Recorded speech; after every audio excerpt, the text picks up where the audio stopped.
Eh bien, bonjour à tous. Bienvenue au FIFO 2022 dans ce cycle de rencontres masterclass où des professionnels du cinéma, du documentaire partagent leurs savoirs et leurs expériences. Donc là, dans le cadre de la programmation du livre à l'écran, nous avons la chance de recevoir Claire Lagenie.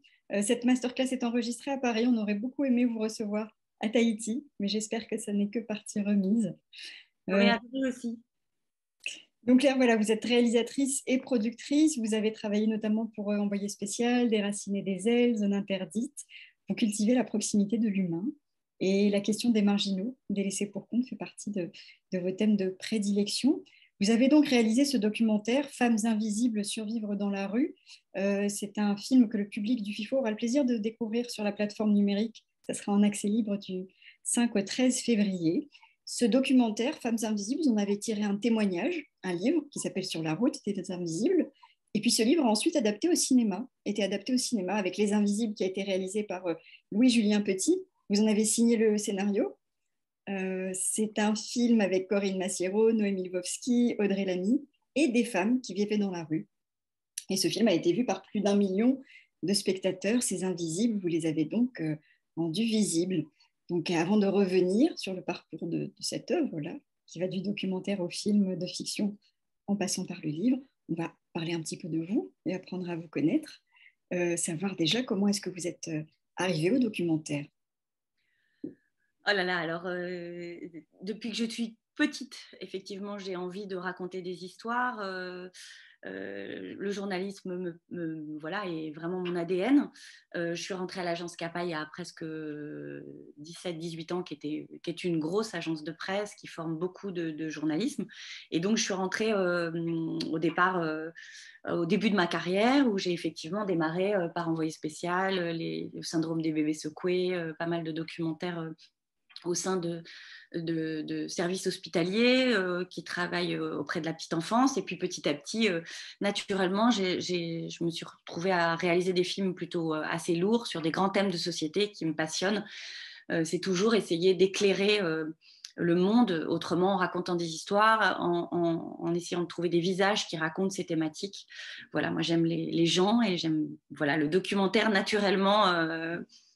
Et était ma voie toute tracée depuis assez longtemps.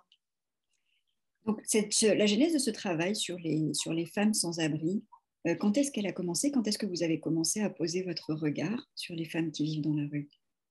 En fait, comme beaucoup de journalistes, en fait, on regarde un peu dans quelle société on vit. Et en fait, ça remonte en 2015. Je raconte toujours cette même histoire, mais qui est une vraie histoire. Je suis au volant de ma voiture, un feu rouge, c'est l'été, tout le monde est habillé très légèrement. Et il y a une femme qui traverse devant moi et qui est extrêmement couverte, qui a plusieurs manteaux, un bonnet, qui traîne un petit chariot. Évidemment, elle sort du lot et personne ne la regarde. Et je me dis, le visage de cette femme m'attire parce qu'elle est très belle, elle a les traits évidemment tirés, etc. Et je me dis, c'est dingue, ça pourrait être moi ou ça pourrait être ma sœur ou ma copine, et personne ne la regarde. Donc le soir, je rentre, je regarde sur Internet un peu les chiffres, et je me rends compte que 2 SDF sur 5 sont des femmes. Alors les chiffres, il faut être extrêmement prudent parce que d'abord SDF, ça veut dire de temps en temps avoir un abri de fortune. Donc finalement, les chiffres, ils sont pas très clairs, mais on s'en fiche. En tout cas, je me rends compte qu'il y a beaucoup de femmes et je me dis, mais où est-ce qu'elles sont? Elles sont complètement invisibles. À l'époque, on parlait bien moins de ce terme d'invisibilité. Et je me mets à appeler des associations pour leur demander si effectivement c'est un épiphénomène ou si elles ont conscience, si elles s'occupent de pas mal de femmes dans la rue. Et évidemment, on me répond que oui, et que c'est justement qu'elles sont de plus en plus nombreuses, qu'elles sont très seules pour éviter de se faire repérer. Évidemment, tout ça m'intéresse et je propose d'en faire un film et d'être en immersion en fait avec ces associations pour essayer d'aller à la rencontre de ces femmes pour qu'elles m'acceptent et qu'elles me racontent un peu leur quotidien et l'envers du décor. Ça commence un peu comme ça. Hmm. Et du coup, vous avez passé combien de temps en immersion avec elle? Alors, c'est de longs mois parce que, oui, presque 3, 4, 5 mois, je dirais, entre le montage, la prépa, le tournage. J'en ai rencontré beaucoup. Mhm. Beaucoup ont décliné parce que pas envie, par honte. voilà, puis difficile de se raconter. Et puis, à l'inverse, j'ai rencontré des personnalités, des femmes vraiment extra, qui m'ont dit, bah oui, oui, on va t'embarquer, on va te raconter ce que c'est notre vie, et c'est super si tu peux essayer de faire bouger les choses, toi à ton petit niveau, et puis peut-être qu'il y ait des choses qui se passent au niveau des politiques. Donc on a commencé, voilà, donc j'ai suivi 3, 4, 5 femmes. Le documentaire a été ensuite monté. Le documentaire est très sombre parce qu'il raconte effectivement un quotidien. Il y a une jeune fille, Barbara, qui a 18 ans, qui vient de tomber à la rue parce qu'elle est en rupture familiale. Il y a une petite mamie qui est à la rue, on pense, depuis plus de 10 ans. On ne sait pas très bien ce qui lui est arrivé, mais qui est vraiment mal en point. Bon, il y a différents profils. Et puis, en même temps, je me rends compte en étant en montage que j'ai aussi toute une vie parallèle avec ces femmes qui ont une force, qui sont des guerrières, qui sont drôles, qui ont des ressources, et que je ne peux pas le raconter dans ce film que vous allez découvrir, qui est plutôt un constat assez alarmiste d'une société. Et du coup, je décide d'écrire un livre un peu de coulisses, qui est mon histoire avec ces femmes, qui s'appelle Sur la route des invisibles. Et là, le livre est plus joyeux, raconte aussi mon regard à moi, comment je rentre chez moi le soir, comment on laisse ces femmes finalement sur le trottoir et on rentre tranquillement chez soi, se mettre sous la couette, quelle conscience on a, qu'est-ce qu'on a envie de faire pour les aider, qu'est-ce qu'on peut faire. Et donc, tout ce questionnement dans le livre. Et puis, à cette époque, je partage mes bureaux avec Louis-Julien Petit, qui est un réalisateur que je respecte et que j'admire beaucoup. Et je lui dis, mais si on faisait une comédie sociale sur ce thème? Et voilà, et petit à petit, il prend le thème en main et il s'empare du sujet. Je vais l'aider. Il va aussi se accompagner d'une autre scénariste. Je n'ai pas écrit le scénario toute seule avec lui. Il a adapté mon livre. Il en a fait un objet cinématographique. Et ça s'appelle donc Les Invisibles, avec un succès dont vous avez parlé au cinéma. C'est ça un peu la folle aventure. D'accord. Alors, on reviendra peut-être plus en détail un petit peu. Là, vous avez donné vraiment, vous avez C'est expliqué vite, hein. comment ça s'est déroulé. C'est absolument incroyable. Mais si on revient sur le sujet des femmes, et sur le documentaire au début, donc le premier travail que vous avez effectué, comment est-ce qu'on arrive à établir un lien de confiance? Parce que pour avoir leur vie, ce qu'elles vous ont raconté. Et j'imagine il faut passer du temps. Est-ce que ce sont des femmes qui sont méfiantes au départ? Est-ce Bien qu'il a sûr. fallu les apprivoiser? Comment est-ce que vous avez fait ça? Oui, oui, oui, tout à fait. Pour certaines, j'allais les voir. Alors, celles qui faisaient la manche, c'était très facile. Enfin, très facile. J'allais les voir en leur disant, est-ce que je peux vous offrir un café? Est-ce qu'on peut aller partager un jus de fruits? Je discute, je suis réalisatrice, j'aimerais faire un film sur votre condition, sur votre histoire. Est-ce qu'on peut se parler? Donc, pour certaines, on allait prendre des cafés une fois, deux fois, trois fois. Puis, petit à petit, il y a quelque chose qui se crée entre nous. Il y avait des sceptiques, il y avait des angoissés, il y a des femmes qui m'ont dit oui, puis après qui ont fait marche arrière.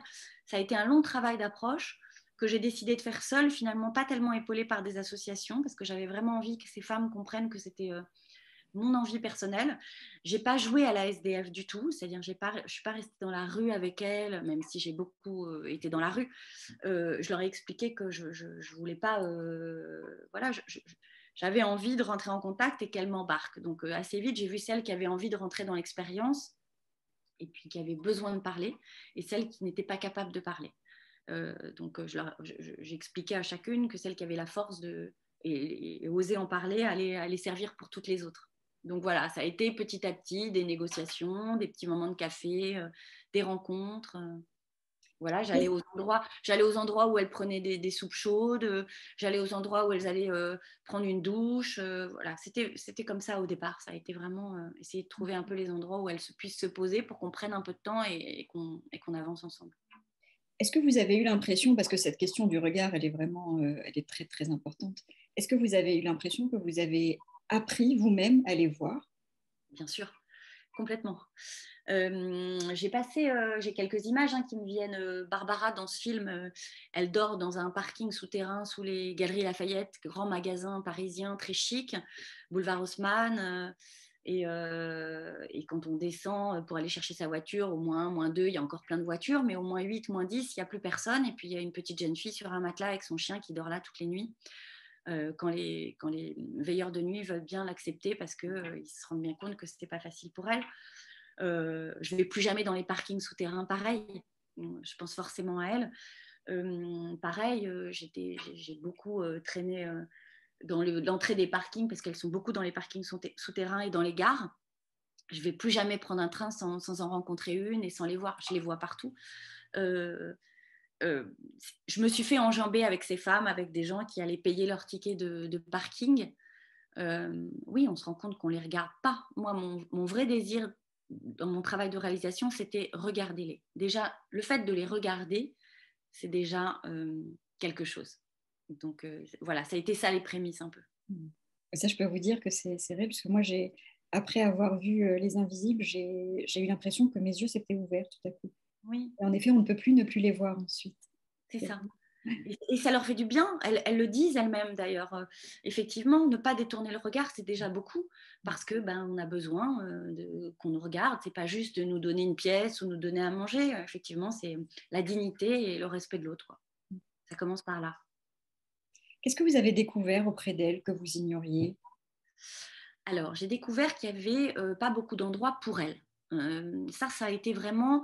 Il faut savoir qu'une femme aujourd'hui qui vit dans la rue, son obsession et le fait qu'elle lâche pas prise, c'est de se laver et d'être quand même propre et de pouvoir essayer d'avoir un petit job, essayer de justement raccrocher les wagons pour pouvoir décrocher un appartement. Donc du coup, ça passe par l'image. Évidemment, on vit dans une société où on se regarde, où si on a les cheveux gras, si on sent mauvais, si on a des fringues qui sont crades, ça marche pas.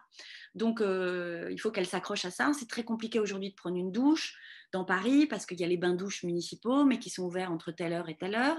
Et surtout, ce que je ne savais pas, c'est qu'ils sont mixtes. C'est-à-dire que les femmes se douchent à côté des hommes. Donc, vous imaginez bien qu'un homme peut escalader tranquillement. Il n'y a pas de toilette non plus pour elle. Voilà, donc ça m'a choquée. Et je me suis dit, c'est pas possible. Donc, petit à petit, ça c'était en 2015, ça a beaucoup progressé. D'ailleurs, j'ai été marraine d'un lieu d'hygiène dédié aux femmes, qui est donc un bain-douche qui aujourd'hui, depuis maintenant presque 3 ans, est réservé aux femmes toutes les après-midi de, je crois, 14h à 20h, où elles peuvent venir dans cet endroit. Il n'y a que des femmes. Elles peuvent poser leur valise, elles peuvent prendre des douches autant de temps qu'elles veulent. Mais voilà. Et les hommes ont un autre créneau le matin. Voilà. Mais ça, c'est un bain-douche dans Paris. Dans certaines villes, à Grenoble, il y a une association formidable qui a monté tout un endroit où il y a des baignoires pour elles, où elles peuvent se doucher, prendre des douches, prendre des bains, parce qu'évidemment, elles adorent ça. Voilà, donc ça, c'est vraiment quelque chose qui m'a choquée. Il y a plein de petites associations qui essayent de faire des choses, par exemple le mobile douche, vous verrez dans le film. Ça, c'est une expérience que j'ai trouvée formidable. C'est un petit mobil-home qui a été aménagé avec des douches, et en fait, on maraude à la recherche de ces femmes qui sont dans la rue et on leur propose de monter et de prendre une petite douche. Bon, ça, c'est vraiment quelque chose que je n'imaginais pas et qui est vraiment la clé pour ces femmes. Ça commence par là. Le documentaire, donc vous avez travaillé plusieurs mois. Vous passez au livre. Quand vous passez au livre, c'est parce que vous avez le sentiment de ne pas avoir tout dit. C'est ça, il y avait des choses que vous vouliez partager. Exactement. En fait, c'est pas que j'avais pas tout dit, c'est que j'avais montré la face, la pire en fait, finalement leurs conditions et finalement l'horreur que ces femmes vivent dans la rue, être une proie, la peur au ventre. Pas d'endroit, pas de solidarité, pas grand-chose. Mais en revanche, j'ai vu beaucoup de choses aussi joyeuses, c'est-à-dire que c'est des femmes qui rigolent, qui malgré leurs conditions de vie ont des ressorts.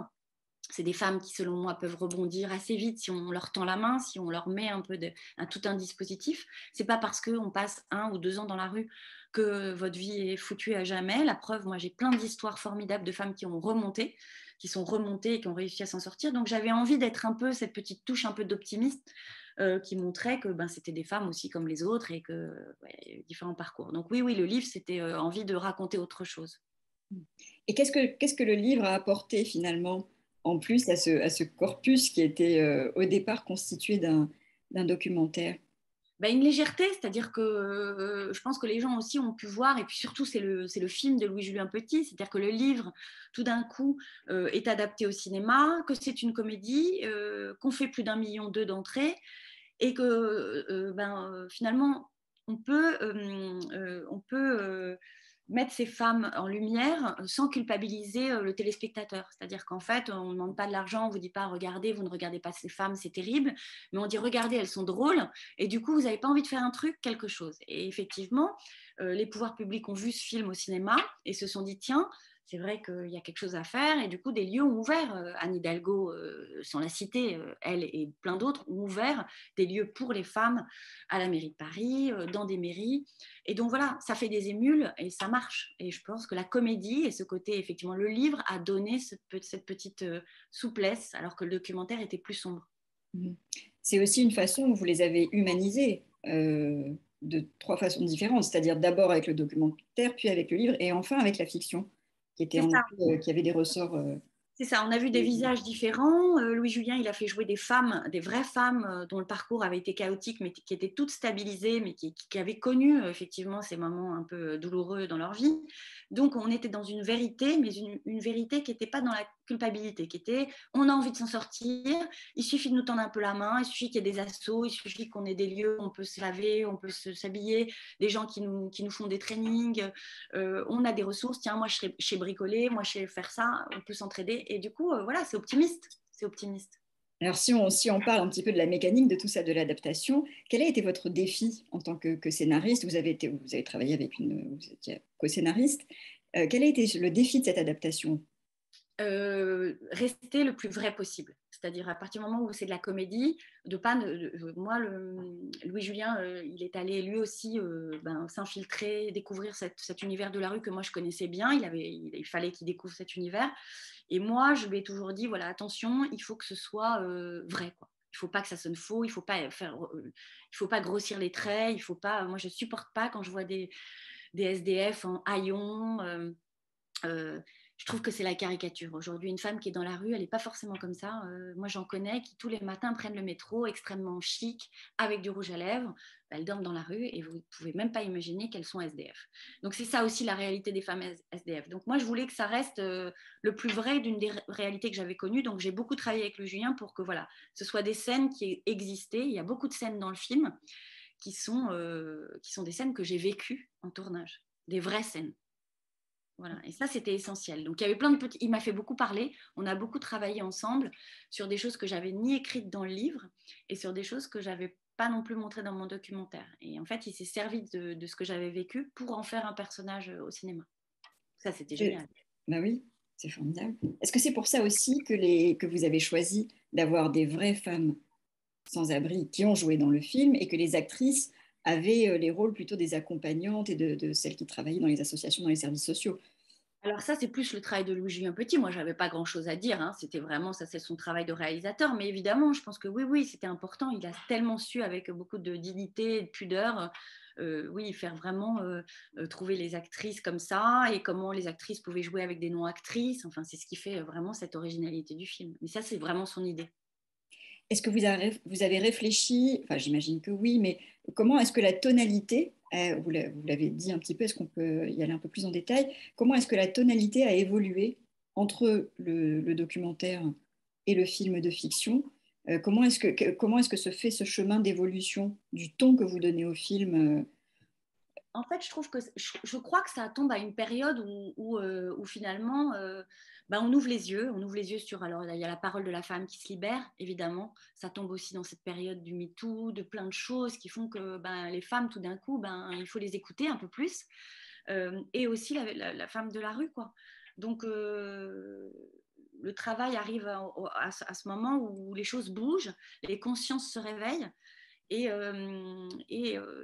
du coup, il y a un espèce d'impact qui se dit tiens, les politiques, oui, il faut aussi qu'on bouge et qu'on aide ces femmes dans la rue parce qu'elles sont de plus en plus nombreuses. Donc, les associations font masse et font front, donnent les chiffres, les journalistes se relaient, et puis tout d'un coup, il y a une espèce de conscience collective qui se passe effectivement entre 2015 et maintenant, quoi. J'ai fait un dernier documentaire qui s'appelle Femmes de la rue à l'abri. Je vais un peu vite, mais ça a un sens.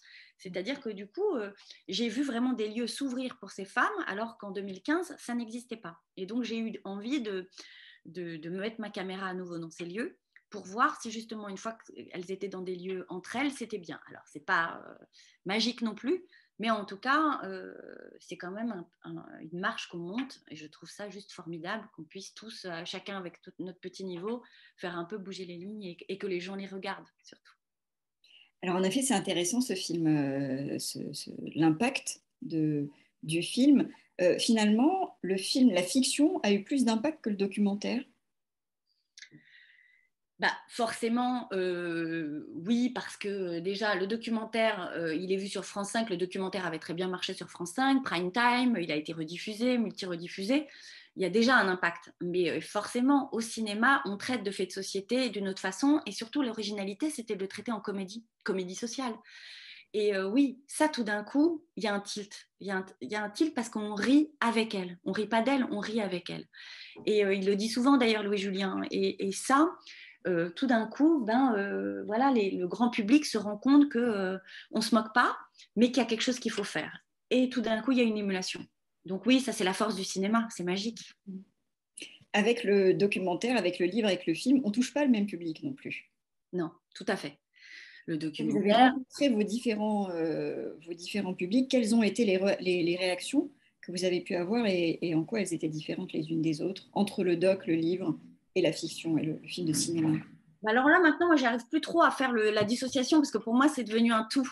C'est les invisibles. Donc, forcément, c'est la belle, c'est un conte de fées. Hein, c'est-à-dire que, voilà, on fait un doc, on fait un livre, on fait un film, et puis tout d'un coup, il se passe des choses. Ces femmes sont de plus en plus vues. On ouvre des lieux pour elles. Donc, je ne saurais pas dire finalement ce qui a bougé, mais je pense que c'est un tout qui fait qu'on n'a jamais lâché. En 2015, on fait un documentaire. Derrière, il y a un livre. En 2018, il y a donc en fait, on en parle tout le temps et puis on y va à fond. On fait des télés, on fait des masterclass, on fait des colloques. On a fait, voilà, on les emmène avec nous, parler devant des salles de cinéma. Donc les gens en parlent et puis elles sont drôles. Elles se moquent d'elles-mêmes, donc les gens rigolent avec elles et puis voilà, ça fait boule de neige et ça marche. Et alors après, donc, en effet, vous disiez que vous avez fait un autre documentaire encore qui s'appelle Femmes de la rue à l'abri. Qu'est-ce qui va se passer après celui-là? Comment est-ce que ça continue le chemin Alors, finalement? Parce qu'on a l'impression que là, c'est un... non, mais vous savez, c'est un thème qui ne peut pas se lâcher. D'abord, c'est des femmes que je continue de voir. C'est des femmes qui, pour certaines, ont eu des évolutions extrêmement positives, donc qui sont devenues mes copines, qui m'appellent, qui me donnent des nouvelles. Il y a des histoires moins belles. Il y en a certaines sont décédées, très dures pour moi parce que j'avais l'impression que certaines allaient s'en sortir et finalement, elles ne s'en sont pas pour toutes sorties. Mais en même temps, j'ai pas envie de les lâcher parce que c'est des femmes, parce que ce sujet m'intéresse et que voilà. Donc il y a un thème que j'ai pas beaucoup traité en documentaire, que je suis en train de traiter en fiction. Donc je suis en train d'écrire une fiction un peu autour de ça, qui ne sera, voilà, qui continue de faire, voilà, en tout cas de travailler sur ce thème. C'est pas une comédie, mais c'est pas non plus un drame. C'est une très jolie histoire d'amour. Je ne peux pas vous en dire plus, mais en tout cas, voilà, c'est mon nouveau projet sur la fiction. Voilà. Si on reparle de l'impact de ce film, on parle aussi pas mal d'impact au FIFO. Vous dites qu'il y a eu il y a eu un impact sur le public, très certainement. Il y a eu un impact sur les politiques, puisqu'il y a des salles qui se sont ouvertes, notamment à Hidalgo, qui a ouvert 2 salles de l'hôtel de ville. Je crois qu'il y a eu d'autres municipalités Oui, oui, bien sûr. qui ont emboîté le pas. Il y a eu un impact pour les femmes que vous avez rencontrées. Bien sûr. Oui, oui. Moi, je suis allée tourner dans les 3 lieux à Paris qui ont ouvert dans les premiers lieux dédiés aux femmes, qui sont donc la Halte Femme à l'Hôtel de Ville, qui sont ce lieu d'hygiène et de soins géré par le SAMU social de Paris, et qui sont la Cité des Dames avec l'Armée du Salut, dans les locaux de l'Armée du Salut, qui sont 3 lieux un peu références à Paris. Oui, tous les soirs, il y a près entre 50 et 70 femmes qui sont hébergées comme ça, qui ouvrent une porte et qui sont reçues, qui peuvent prendre des douches, dormir, manger. Voilà, ça n'existait pas. J'ai vu des femmes qui rebondissaient grâce à ça parce qu'elles pouvaient refaire leurs papiers. J'ai vu des femmes arriver les mains dans les poches, pas de sac, pas de carte d'identité, pas d'argent, pas de contact, pas de famille. Elles étaient bien contentes de trouver ces portes ouvertes. Et pour certaines, c'est un premier, voilà, c'est une première étape pour se reconstruire. J'en ai vu, j'ai suivi ces femmes assez longtemps. Certaines ont vraiment monté une marche, ont retrouvé des appartements, retrouvé des logements. Pas toutes, mais c'est assez optimiste. Moi, ce que j'aimerais, c'est que ça fasse des émules et qu'il y en ait partout, parce que je pense que voilà, elles peuvent refaire leurs papiers, elles ont des ressources. Il y a des gens qui les aident à faire du ping-pong. Dans ces lieux, il y a des psys qui viennent bénévolement, des profs de yoga. Enfin, voilà, on essaye déjà. C'est pas que l'hébergement. C'est aussi tout d'un coup prendre tout un système d'une femme en lui disant bon voilà, il faut refaire vos papiers, il faut vous prendre en main, vous avez une addiction d'alcool, de drogue, il faut la soigner. Voilà. Et tant que vous n'êtes pas géré dans un lieu, ben ça peut pas tellement bouger quoi. Quand vous êtes à la rue, votre seule préoccupation c'est me cacher pour pas être une proie et trouver un endroit pour dormir. Vous n'avez pas le temps de pencher à grand chose. Alors que dans ces lieux, ben, elles posent leurs valises, elles dorment. 4 premiers jours, elles ne font que dormir. Et puis après, elles peuvent penser à ce. Donc oui, je pense que ça bouge et il en faudrait de plus en plus. Oui, c'était ma question. Qu'est-ce qu'il faudrait aujourd'hui? Qu'est-ce qu'il est urgent de mettre en place pour ces femmes-là? Tout un système, un dispositif, c'est-à-dire, je vous dis, c'est pas juste l'hébergement, parce que une femme, bon, au départ, elle va se reposer, mais il faut derrière essayer de lui trouver en quoi vous êtes bonne, vous travaillez dans quoi avant, c'était quoi votre vie, peut-être qu'on peut vous trouver une formation, voilà, c'est du cas par cas. C'est pas des femmes très simples à gérer au départ. Certaines arrivent avec des problèmes, beaucoup d'addiction. Il faut gérer ça. Certaines n'ont aucune confiance envers les autres parce qu'elles ont passé 5, 2 ans, 3 ans à apprendre à ne faire confiance à personne. Donc voilà, c'est du temps, donc du temps, de l'énergie, de l'argent. Donc, ça dépend effectivement des politiques, mais il y a beaucoup de gens. Ce que fait le SAMU social, c'est formidable. Voilà, toutes ces associations qui travaillent au plus près, la DSF, qui est l'association d'aide à la santé des femmes, qui œuvre beaucoup à Paris, vraiment sort des filles de la rue, mais régulièrement, quoi. Après, elles bossent pour eux, donc elles aident aux autres, elles se sentent tout d'un coup un peu, voilà, elles sortent de leurs petits problèmes, elles donnent aux autres et puis elles se ressourcent comme ça. Enfin, c'est au cas par cas, c'est difficile de trouver la solution miracle, malheureusement. Est-ce que vous avez montré le film dans ces associations, dans ces lieux? Bien Est-ce que sûr. vous avez montré à des femmes SDF et comment est-ce qu'elles ont réagi? Ah bah, c'était super. On a fait des avant-premières où elles se maquillaient, elles se pomponnaient pour présenter le film. C'était génial. Elles prenaient le micro, elles expliquaient. C'est les meilleures ambassadrices. Et puis, je crois qu'une des plus belles phrases qu'on m'ait dites quand j'ai fait ces projections, c'est l'une d'entre elles qui est venue me voir et qui m'a dit « Je me suis trouvée belle ». Et ça peut pas me faire plus plaisir parce que effectivement, j'avais envie de les filmer et de les rendre belles parce que c'est des femmes belles de l'intérieur avant tout. Et quand je vous parle de caricature, voilà, c'était l'opposé. C'était histoire de dire voilà, ces femmes ont des ressources, elles sont drôles, elles ont des vies, elles ont eu des vies avant, j'espère qu'elles auront des vies après. Et voilà, quand l'une d'entre elles me dit je me suis trouvée belle, je pense que c'est un petit pari de gagner. C'est magnifique. Est-ce qu'aujourd'hui, ces documentaires, puisqu'il y en a deux, ce livre, ce film, est-ce que vous les mettez au service des femmes SDF? Est-ce que les films sont utilisés justement par les associations pour sensibiliser? Est-ce que cette œuvre qui se construit et qui, je l'entends et vous le dites, encore en construction, puisqu'il y a encore des histoires à raconter, est-ce que ça devient un outil? Oui, bien sûr, c'est un film qu'on propose très souvent à des colloques. On a fait énormément de tables rondes. Louis Julien, quand il a fait la promo des Invisibles, on a fait énormément de partenariats avec avec l'Armée du Salut, avec la Fondation Abbé Pierre. Enfin, on a fait beaucoup, beaucoup de tables rondes, justement. Le président de la République a vu le film. Enfin, voilà, il y a pas mal de choses. En tout cas, c'est un objet, évidemment. Ce sont des objets et qui sont libres d'accès, qu'on prête régulièrement tant que tout ça est encadré pour justement confronter les paroles et élever le débat et essayer de faire avancer les choses. Bien sûr, c'est un support extrêmement important qu'on qu'on utilise très souvent. Vous dites que le président a vu le film je crois, a été projeté à l'Élysée. Est-ce que ça a été une demande ou est-ce que c'est vous qui avez été proposé cette projection? Je me souviens plus trop comment la genèse de l'histoire, mais ce qui est sûr, c'est que les femmes des SDF ont été invitées à l'Élysée. Ouais, ouais, c'était génial. C'était vraiment un super moment. Et puis, quelle belle histoire, quoi. C'est les mettre dans la lumière, hein. C'est notre but. Louis-Julien Petit, toutes les associations, c'est les sortir de cet isolement et de ce regard qu'on détournait. Voilà, donc forcément, être à l'Élysée un soir comme ça, se voir sur grand écran avec le président de la République, c'est formidable. Euh, je pense que les choses bougent. Je pense que quels que soient les camps, on a conscience dans plein de mairies de différents univers, on crée des lieux pour les femmes. Il y a des lieux qui se créent, des petits endroits où elles peuvent prendre des cafés, etc. Donc je pense que voilà, c'est en train, ça a vraiment bougé. Il faut que ça continue. Il faut que ça continue. Et puis aujourd'hui, vous savez, et vous en avez eu la preuve aussi du pouvoir du documentaire, du film et du livre que vous avez écrit. Est-ce que ça vous donne envie aujourd'hui de penser, vous êtes là dans est-ce qu'on peut parler en tous les cas d'un cinéma engagé, Ah, bien sûr. complètement. Est-ce que vous vous sentez activiste, militante de cette cause-là, de celle des femmes et des femmes qui sont dans la rue? Militante, c'est peut-être un mot un peu fort. En tout cas, engagée, c'est certain. Évidemment qu'on est bien conscient qu'à notre petit niveau, on peut faire bouger les lignes, on peut alerter, on peut être lanceur d'alerte. Et à plusieurs, tout d'un coup, on s'entraide. C'est sûr que moi, juste si j'avais fait mon documentaire et qu'il n'y avait pas eu le film de Louis-Julien Petit, il n'y aurait pas eu le même impact, c'est certain. Donc je pense que voilà, c'est des relais entre nous.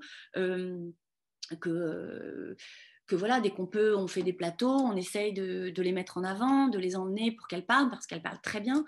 Évidemment que ça a un impact, évidemment qu'on est conscient que ça bouge. C'est un petit caillou au milieu de... Voilà, c'est pas grand-chose. Mais en tout cas, on y croit. On est conscient qu'aujourd'hui, on peut parler de grands sujets de société extrêmement graves et importants, voilà, en racontant des histoires fortes, sans forcément culpabiliser qui que ce soit, mais juste, voilà. Après, voilà, c'est vraiment que c'est un thème, la femme et la place de la femme est un sujet qui m'importe. Et la rue, forcément, ça fait longtemps que j'en parle, mais évidemment, oui, c'est des films forcément engagés. Et alors, est-ce qu'on pourrait imaginer, et je vais faire le lien peut-être avec un des autres sujets qu'on va traiter au FIFO cette année, qui est le podcast, est-ce qu'on peut imaginer cette déclinaison de formes? Est-ce que vous pouvez imaginer d'autres formes encore avec lesquelles vous auriez envie d'explorer ce J'adorerais. sujet? J'adorerais faire un podcast avec ces femmes, les faire parler, les faire raconter. Elles ont des voix absolument dingues. Euh, Elles ont toutes des histoires folles à raconter. Quand elles osent se livrer, c'est des personnalités. J'ai fait une vidéo brute avec une des femmes de mon dernier documentaire. Elle a fait, je crois, 1,8 million de vues. Elle était démentielle, elle était drôle, elle s'était pomponnée, elle a raconté son quotidien, elle est arrivée en disant, je vous préviens, hein, moi je fais la vidéo, mais je raconte la vérité. Hein. Et c'était la vraie vérité. Et la vidéo a été virale, vue, et en fait, c'est les meilleures ambassadrices, bien sûr. En podcast, ce serait génial. Une très bonne idée. Bon, alors on lance un appel peut-être. Allez, Est-ce j'ai que un pour... carnet d'adresses. Hein. Pardon? J'ai un carnet d'adresses. Hein. Formidable. Qui veulent parler. On va lancer ça à l'univers et puis qui sait, peut-être qu'un podcast sur ces femmes va naître également. En tous les cas, je leur souhaite et je vous le souhaite aussi. Peut-être finir sur une leçon de vie que vous avez apprise auprès de ces femmes. Ah oui, bah oui, parce que grâce à elle, j'ai eu beaucoup de retours. J'ai eu beaucoup de retours de succès de ces films, Louis-Julien aussi. Et finalement, on a eu envie de mettre ces femmes en lumière et c'est elles qui nous mettent de la lumière aussi. Donc c'est assez joli, c'est vraiment quelque chose qui est... C'est pour ça que c'est un thème que je ne peux pas laisser tomber en disant ça y est, je l'ai traité, je passe à autre chose, parce que c'est des femmes riches de l'intérieur, elles nous ont donné beaucoup, elles ont osé parler à des moments qui sont difficiles, et c'est vrai qu'on ait autant de succès. Moi, j'ai été nommée chevalier des arts et des lettres cette année, je suis très honorée. Et c'est grâce à elles. Donc, j'ai envie de leur rendre aussi cet appareil, c'est-à-dire autant de lumière sur moi, avec des femmes de l'ombre. Je trouve que c'est une très belle histoire. C'est un conte de fées. Je dis souvent c'est un conte de fées parce que voilà. Donc c'est aussi mon rôle de continuer à travailler auprès d'elle.